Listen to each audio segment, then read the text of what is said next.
Hey everybody, I'm Katie. I'm here in my hot pink bedroom with the big black polka dots, and we are here for the Dryden Weekly Hangout. Those of you who are familiar with Dryden, turn your brain off for a second because I'm going to give that speech that I give every single week talking about who we are, and then we've got some exciting folks here with us tonight. All right, so the Dryden experiment is this really cool publishing idea. We have it in our heads that rather than wait for a major publishing house to discover us, whether we're artists, whether we're authors, whether we're game designers, whoever we are, we'd like to design it and own it by ourselves and build it by ourselves. The trouble is you don't get much market share when you do that because everybody else has got the same bright idea. Dryden's solution is to put the materials that we create, whoever we are, under the Creative Commons BYSA license so that everybody else in the group can work on projects by anybody else in the group. And then we work together on the marketing reach. So we build these really big, cool environments. Our science fiction environment now has 7 books in it, a game, a role-playing game, and currently running a Kickstarter for our Wartop Miniatures game, just for example of what happens when we work together cooperatively. And then we all share kind of the burden of getting the message out there and letting people know what's going on. So looking a little bit more specifically, what you get is everything that is in that science fiction universe, the settings, the environment, the characters, all of that is available under Creative Commons. Anybody's free to use it as long as they acknowledge it and put their own material under Creative Commons. But then things like game mechanics and things that you build specifically, if you made a movie, for example, you would own and have rights to that movie and so on and so forth. Just all of the characters and settings that you created would also be under Creative Commons. So that's a very short introduction to who we are and what we do, how it is that we accomplish the amazing things that we accomplish.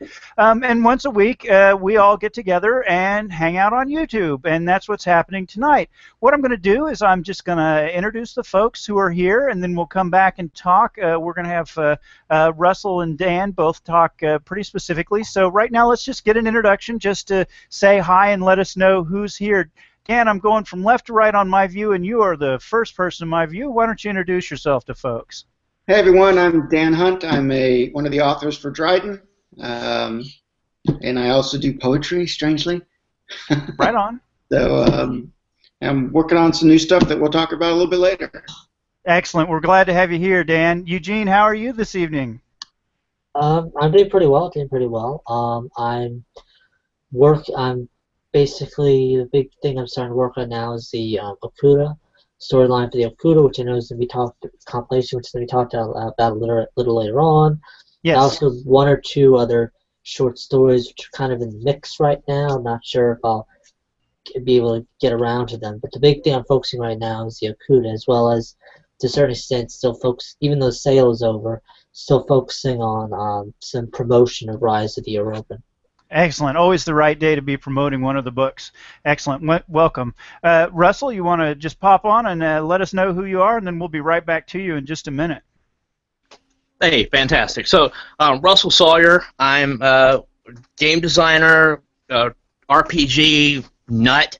I've been an addict at that for over 30 years now. Fallen in love with this whole Dryden concept, and I want to try to bring it into... We lost Russell. Hopefully he'll be back in just a second. That happens, the wacky world of modern technology. So let's go ahead and do the last introduction while Russell's working to bring himself back into the meeting. Tracy Vincent, who are you? Wait, Russell's back. Russell's back. Sorry about that, gang. No worries. So right now, what I've got going on at the moment, so I'm working on a new supplement for Big Damn Dryden by Owlman Press. It's a book introducing the transhumanist aspects of the setting that should be there, considering we have it present today in the 21st century. By the 25th, it should be, well, pretty far along, I think. So, right on. And now, more exciting than that is here in February, we're going to be at the Playthrough Game Convention, which is primarily a video game con, but they're also doing tabletop and role-playing as well. So we're just going to go and occupy one of those tables entirely and do nothing but play Big Damn Dryden, hopefully Big Damn Space Battles, and promote Dryden Universe to everybody that walks by our table.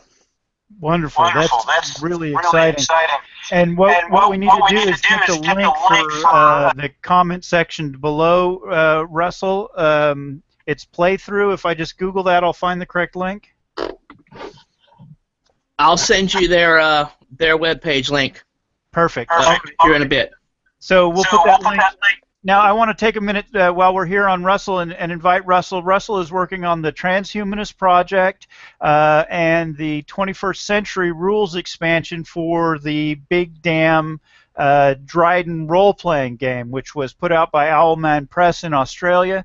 What happens is that Owlman owns the rules to the game, but the settings are all Creative Commons. So if you're interested in expanding something in the universe like Russell is interested in doing, what you do is contact Owlman and ask them for a license and tell them that you are going to be building in the Dryden Creative Commons. The game that underlies Big Damn Dryden is called Big Damn Sci-Fi, and Owlman still owns it. So we work in a cooperative manner with them in order to expand our universe. So Russell, tell us the dates that you are going to be at Playthrough. That is February 13th and 14th of this year. So real soon. Just 2 weeks from now. Now, I happen to know that there's going to be some Dryden goodies there that we probably want to mention. There's going to be 150 free PDF versions of the Introduction to Big Damn Dryden there. There's going to be 3, I think, copies of the full role-playing game for people to flip through. And I think that there are some things coming from the mind of Daniel Hunt as well. Am I correct? You are correct. Everybody's been extremely generous with this. Dan especially is just phenomenal. Dude, you are a phenom. I'm not going to lie to anybody about it. I mean, he is sending me a case of swag here that, again, to make a ton of noise at this convention for us all. Excellent. Excellent. All right. Well, that is all good stuff. Russell, while we've got you here, have we missed anything that you're working on? Anything that we should be thinking about when we think about Russell and Dryden? Well, let's see. To recap, I've got the 21st Century rule set coming up, and that's only really being done because during the H+ book, I keep referencing stuff in the 21st century. And, well, there's no rule, so I might as well write that too. I've got H+ coming. I've got 21st Century coming. And I'm writing a little bit for the Misakuta anthology. Wonderful. Let's see, and I've got my own. MoteCon is coming up too. I'm already starting to get supporters contacting me without soliciting for them. So we're going to carry Dryden even to my own convention in almost a year away in December. Wonderful. And Dryden will be there. And I'm going to slip out, gang. I've got company here. I'm going to go spend time visiting with them. I just wanted to get into this. So y'all have a good meeting. Excellent, Russell. Thank you very much for joining us tonight. That's Russell Sawyer, ladies and gentlemen, one of the soldiers of Dryden. Fabulous. All right, and moving on down the line, Tracy Vincent. We have not yet introduced you to folks. I'm Tracy Vincent, and as far as Dryden, the experiment goes, I have written a story in the Rusty Roping anthology, and I have a story that will be in the Lucia Kuda Admiration Society anthology. And there's also an extra. For those who buy the book, will get an extra little snippet with an additional story. That's also a Lucia Kuda story. And then there is another story that's brewing that doesn't have a name yet that I've already started pinning on. So if you go to my author page, I've actually been putting snippets up on Wednesdays, bits and pieces of that story. Wonderful. And as far as Dryden House, the business end of things, I am the editor, the line editor primarily of Dryden House. And also will do some content editing, and I have done cover art, though Gavin has done it much better. I give him the idea. And I'm learning the publishing process. So that's me in a nutshell at Dryden. we are all learning the publishing process because the publishing process is changing so fast that just when you think you've got a handle on it, the rules have gone out from under you. And then, of course, the other person that we just can't go without mentioning in a meeting like this is Gavin Revitt, who is our art director, who does most of the book covers that you see and a lot of the other art that you see. He is building the decks for the Dryden Space Battles game that we're going to talk about here in a minute right now, and is just doing a fabulous job. So, hey, Gavin. All right. Well, we have with us tonight, and we don't always get this opportunity, Dan Hunt. And so what I thought we would do is just kind of stop for a minute and let Dan have the microphone. Dan has started a new YouTube channel, I understand, and has a number of projects in process. And we are all eagerly looking forward to his origin stories, which tell some of the sort of background and foundational stories in the Dryden universe, and is a really wonderful collection that I've been watching for years. So having now said a whole bunch of things about you, Dan, I'm going to stop saying things about you and let you do it for yourself. Dan Hunt. It has been years. It has I've been been. in that collection for about 2.5 years.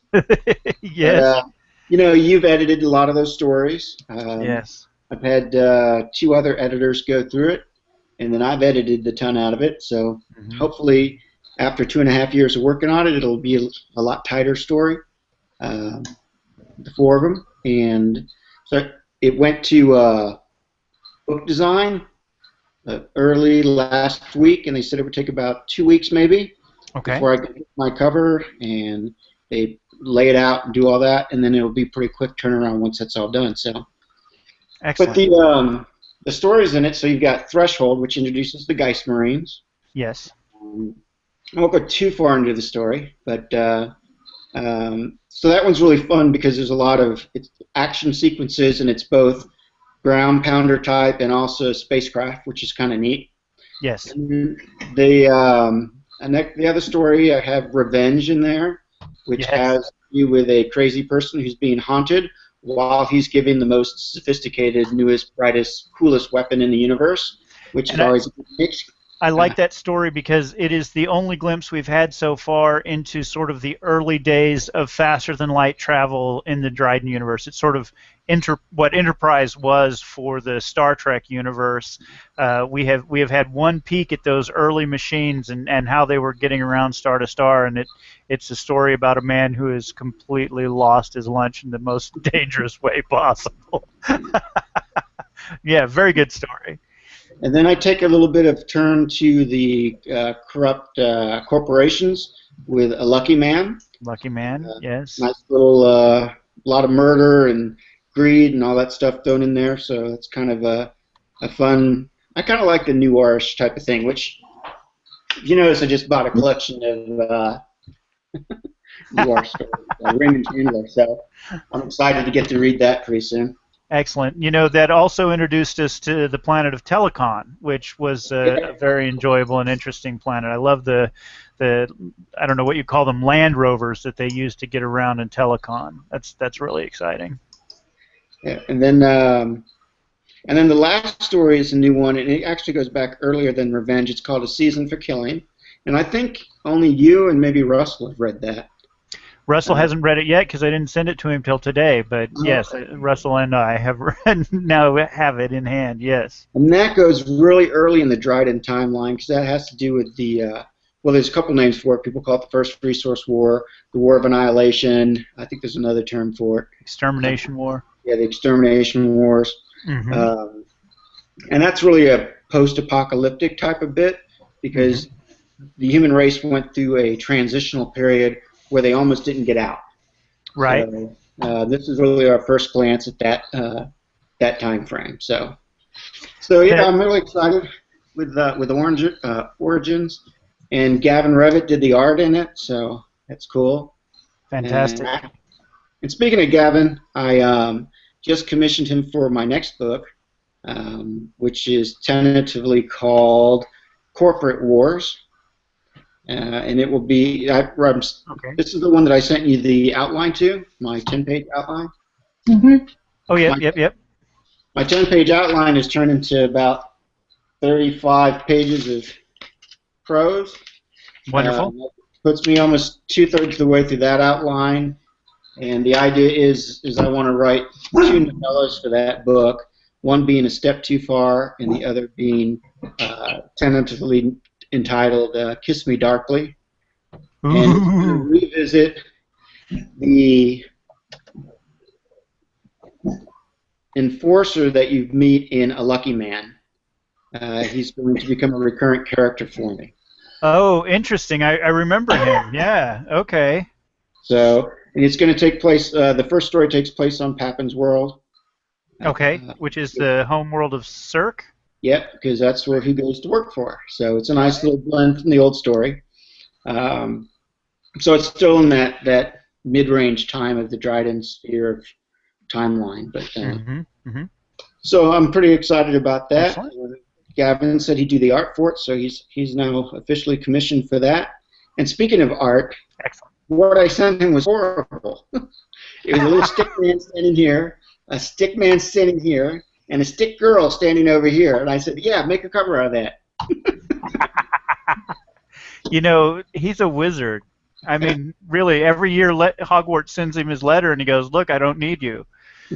He does amazing things, just fabulous, fabulous kind of things. The experience we've had this week, with watching the Dryden Space Battles cards go from theory and things scribbled on notes to actual cards, has just been, once again, this confirmation of the incredible talent that Gavin has. It's just really, really been enjoyable to participate in this week. So talk to us about the YouTube channel. We just got wind of this today. What's happening? Well, what I'm trying to follow Tracy's advice, which is to diversify my internet profile. Because right now you can really only find me on Goodreads. Okay. So I'm taking a stab at it. I have no idea what I'm doing. I'm technically incompetent. So I'm experimenting, but the idea is I'll do some book reviews because they seem to be popular, and you know what, gives me an excuse to read, which is great. Then I can talk about my stuff. I can talk a little bit about Dryden stuff, and I can also talk a little bit about my views on some of the technical things about writing. I mean, how do you do dialogue? How do you tag your characters to see who's talking? Things like that. So, so I think, you know, I've looked on YouTube. There's not a lot of people talking about the art of writing per se. You see people standing around, you know, sitting around tables, and they go, "Yes, I sold a bazillion books. Aren't I cool?" Which is, yeah, it's pretty cool. But they don't say, you know, hey, this is how we write dialogue. This is how we try to do our pacing. This is how the structure is made. Wonderful. So I'll take a stab at that. So I'm hoping to have like 3 or 4 categories of things. Okay. And then probably as a fallback, I'll probably have a playlist where I just read through a novel through, like, you know, 10-minute chops. Okay. So that you can follow the novel from the front to the end. So that's kind of the plan at this point. But I really don't have the technical chops to know what I'm doing, but it's fun. Yeah. Well, we are happy to get behind you however we can. I kind of suspect that if you went out into the Dryden community and talked about interviewing authors or talking to Nick about how he builds his games, or Russell about the things that he'd do, you'd find people who were just really eager to talk about what they're doing. They're a really passionate lot of folks, and if you find yourself in a situation where you want to talk to folks or need contacts with folks, I'm happy to help that happen. So just let us know how and what shape support, how much and what shape support you'd like from Dryden, and we're going to be behind you. All right, well, the big topic in Dryden House this week is the Kickstarter. Dan, we're getting feedback from you again. At least I think it's you. There we go. Aha, thank you very much. One of the things, back in October, we kickstarted the role-playing game, Big Damn Dryden, and it was very successful. We were well received out there on Kickstarter, and we did pretty well for ourselves. And during the wrap-up for that, Nick and I, Nicholas Mall, who owns Owlman Press, we're talking about what projects we might work on next, and we have quite a few of those. I think Tracy will help us talk about some of the projects coming over the course of the next year here shortly. But one of the comments that I made was how awesome it would be to have your very own tabletop war game. I love those little tabletop war games with the minis and the little tape measures to tell how far your ranges are and so on and so forth. But they're so expensive to capitalize, and the Dryden model just will never provide the capital to capitalize one of those games. And Nick said, well, if you wanted to build a game like that, what you would do is you'd print all of your spacecraft, since we're in a science fiction universe, on cards, playing cards, and then you just sell it for the cost of a deck of cards. And it shut me up, which is pretty hard to do because I went, oh my God. That's exactly what you would do. And by the end of the meeting, Nick was committed to writing the rules. I had committed Dryden House to producing the rest of the materials, the art required, and the layout, and so on and so forth. And off we went, and it is a fabulous project. I'm going to put the link to the Kickstarter down below, and even if you have never backed a Kickstarter and will never back a Kickstarter should you live to be 100 million years, you should stop by and see what happens when crazy geniuses get together with bright ideas, because the coolest game is happening out there. It's tactical. The ships can be modified and upgraded so that you can customize your fleet. It's entirely portable. One of our play testers, Chelsea Ann out of Manhattan, said it's the first game that she's ever seen that she could put in her purse. It's a fabulous comment. It's inexpensive to build. It's inexpensive to buy.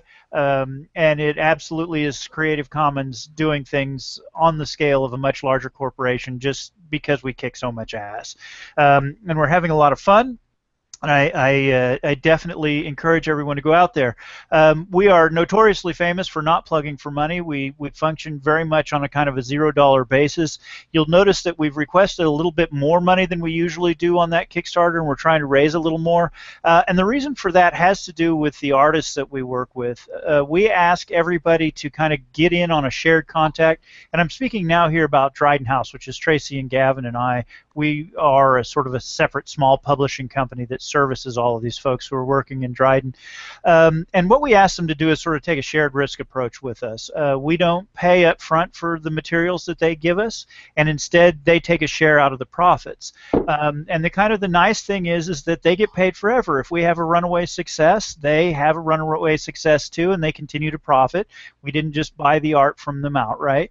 But the fallback is that they're working on speculation, basically. They believe in what we're doing, and they believe in our ability to create great things, and so they're giving us great art. We're working with Don Van Osdal, Kat Haywood, and Charlotte Garnier are our three artists, and then Gavin's doing the layout for us, and Nick, who's building the game, are all doing it because they're really passionate about it. And we've asked for a little bit more money on the Kickstarter this time because we're trying to actually pay those people what they're worth.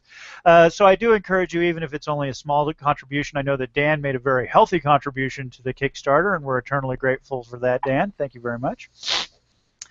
But I do encourage people to take a look at making a small contribution for the sake of the artists who are working their tails off because they love us.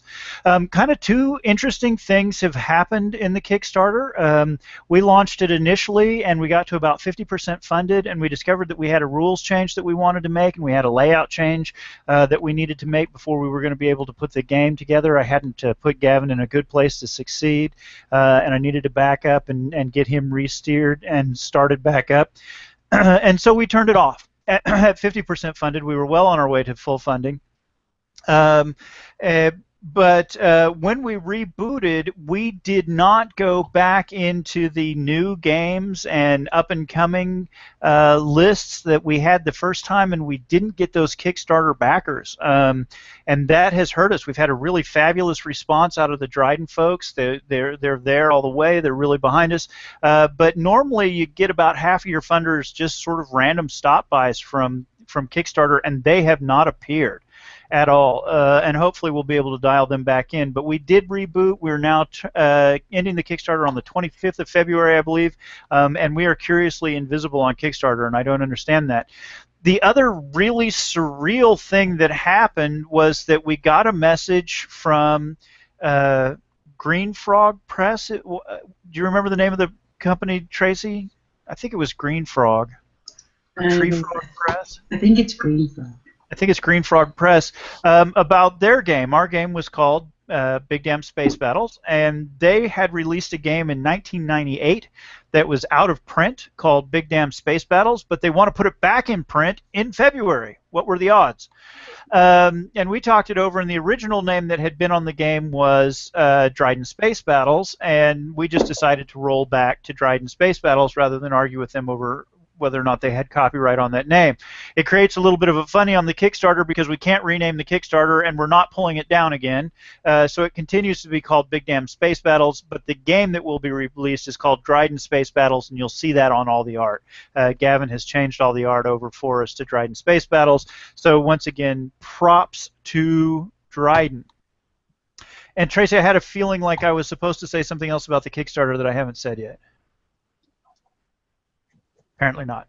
The other thing that I did want to say is that we have absolutely fantastic play testers out there. We've got play testers in Manhattan. We've got play testers here in Topeka.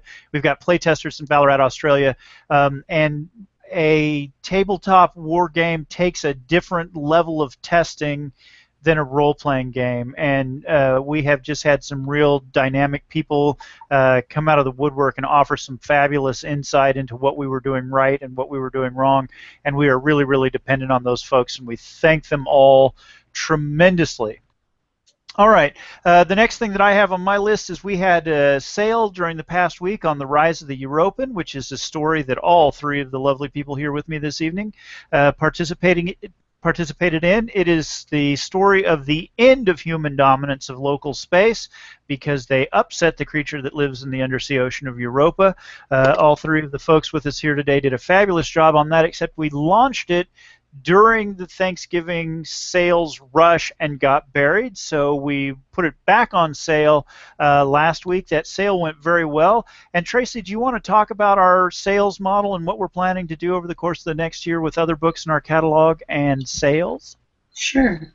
What we have planned to do is that our back catalog we'll put a book on sale on the back catalog on the month that we don't have a book releasing.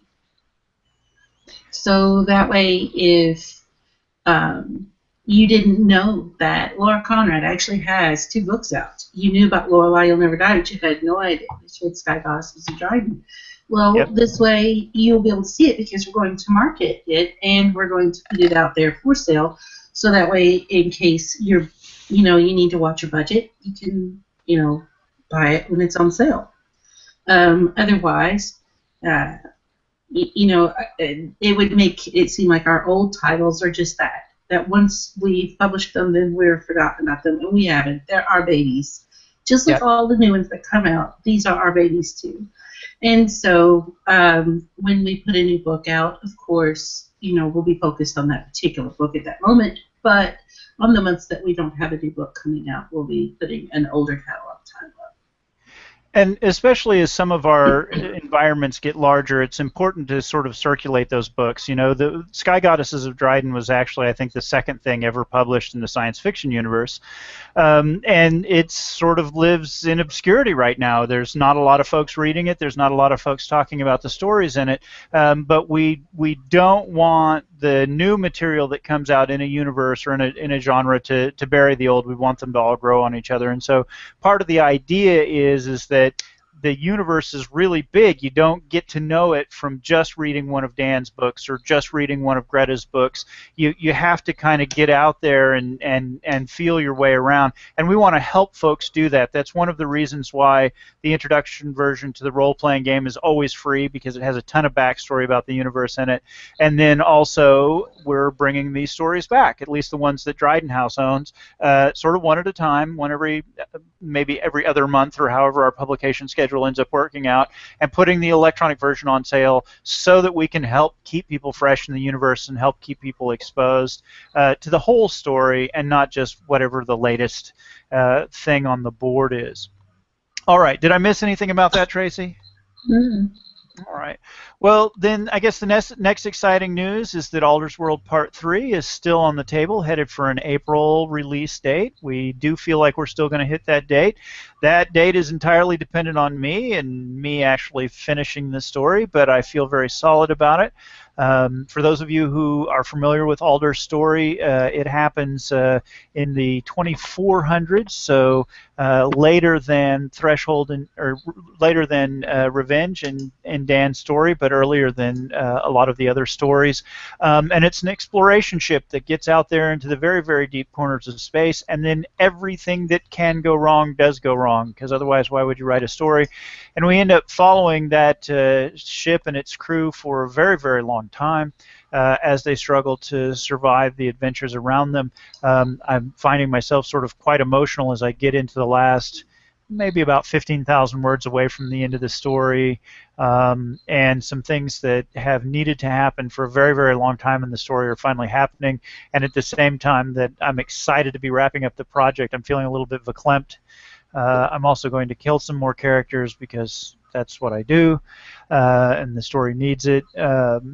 So I'm having sort of a sentimental journey with this third book. The original writing for Alder's World Part 1 happened in 2013, I want to say. So Alder has been with me for a long time, and exploring his life and experience has really been very pleasant. But we are on schedule for an April date, and after that we'll release an expanded version. Kitty Sarkozy is kind of following along behind me and expanding that story and the universe around it, and we look forward maybe in 2017 to releasing an expanded version of the combined Alder's World, so that's very exciting.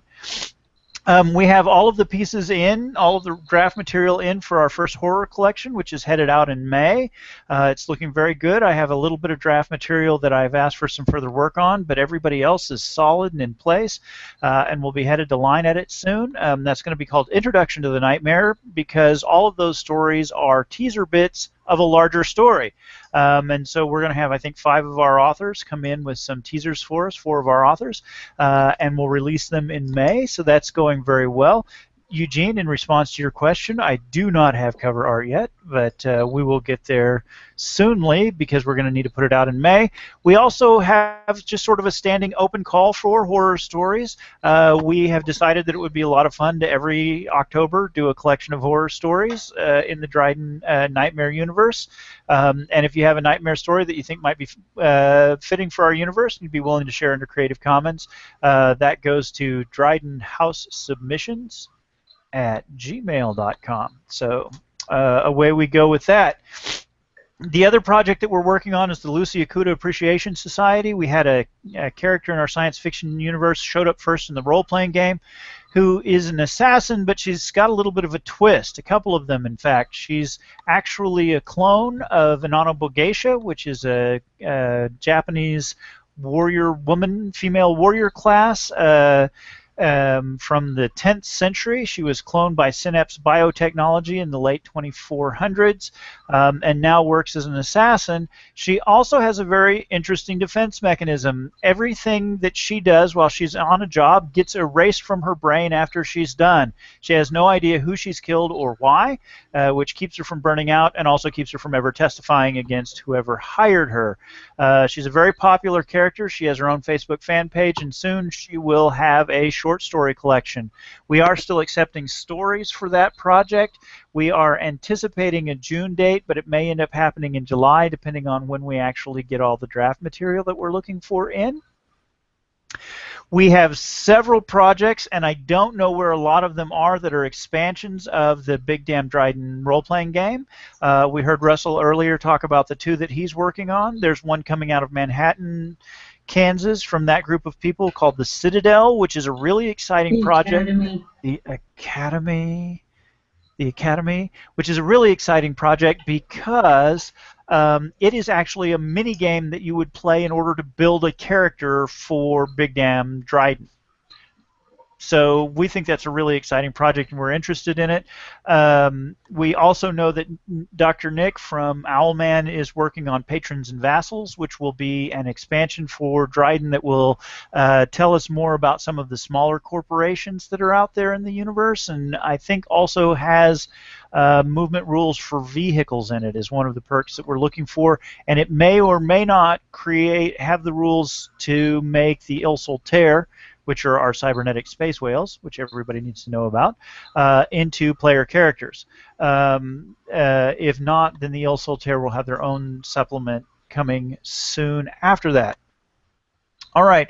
Then the only other project that I have noted here, Tracy, is that in our horror universe, we were given rights to a series of essays that are sort of a humorous look at what would happen in the real world if you did the things that they do in horror movies. And it's called The Gory Details. It's quite needlessly gross, and K.A. Patterson of Froggy Bottom Press was kind enough to give us rights to those. We will be releasing them, but we don't have a date. That is the other project that we just leave floating around out there for when we're stuck on every other project. Then we come back and work on the Gory Details. But it's out there. All right. We also have an unnamed story, or actually 2 stories, by Laura Conrad. That's right. We know that Laura Conrad is working on 2 separate projects. We don't have names for either one of them, and we don't have release dates for either one of them. But we really love it when Laura Conrad writes, and some of the things that she posts on her Facebook page give us the heebie-jeebies. She posted her fan page. It was really gross. Yes, the Laura Conrad's Comrades, which is her author page. She goes out there and posts samples for us, and it grosses us out sometimes. So we don't know what she's up to, but it's going to be entertaining and icky when it happens. All right, and I think that that is all of the topics that I have for Dryden for this week. How's everybody else? That's all that I've got. Pretty good. That's all that Tracy's got. That's all that Eugene's got. Dan? Yeah, I've said my piece. Well, that's got to be a record, you guys. We spoke for 36 minutes, and we talked about everything in the entire universe. So, great. All right, well, ladies and gentlemen, I am Katie, and I am the owner of Dryden House Publishing, and this has been a conversation about the Dryden experiment, which Dryden House is just one small part of that. There are folks publishing in Dryden every day who are not working with Dryden House. We try to keep up with them, like Russell and Dan, and we're excited to have them out there. And then, of course, if we can support them in any way, we do that here at Dryden House, where we provide editing and book covers and exciting things like that. And we get together once a week, just like this, to talk about stuff. If you would like to learn more about us, visit us on the Dryden author and artist page on Facebook, or drop us a line at drydensubmissions@gmail.com. I'm available at drydenexperiment@yahoo.com if you just wanted to chat with me. Folks, I'm going to kill this broadcast, but if you want to hang out and chat, I will be here for as long as there are folks to chat with. All right. Thanks, everybody. I'm Katie. This is my hot pink bedroom with the big black polka dots. We'll see you next time.